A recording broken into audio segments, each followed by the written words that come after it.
Pedro, ¿qué jugador que no suele estar convocado debería estar en esta fecha doble? Pedro, ¿qué jugador que no suele estar convocado debería estar en esta fecha doble?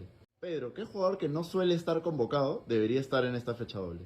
Pedro, ¿qué jugador que no suele estar convocado debería estar en esta fecha doble? Pedro, ¿qué jugador que no suele estar convocado debería estar en esta fecha doble? Pedro, ¿qué jugador que no suele estar convocado debería estar en esta fecha doble? Pedro, ¿qué jugador que no suele estar convocado debería estar en esta fecha doble? Pedro, ¿qué jugador que no suele estar convocado debería estar en esta fecha doble? Pedro, ¿qué jugador que no suele estar convocado debería estar en esta fecha doble?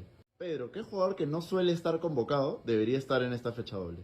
Pedro, ¿qué jugador que no suele estar convocado debería estar en esta fecha doble?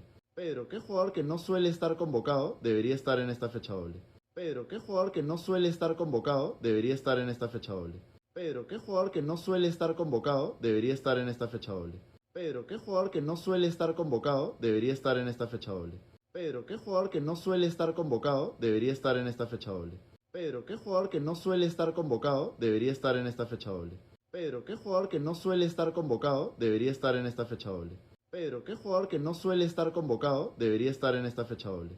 Pedro, ¿qué jugador que no suele estar convocado debería estar en esta fecha doble? Pedro, ¿qué jugador que no suele estar convocado debería estar en esta fecha doble?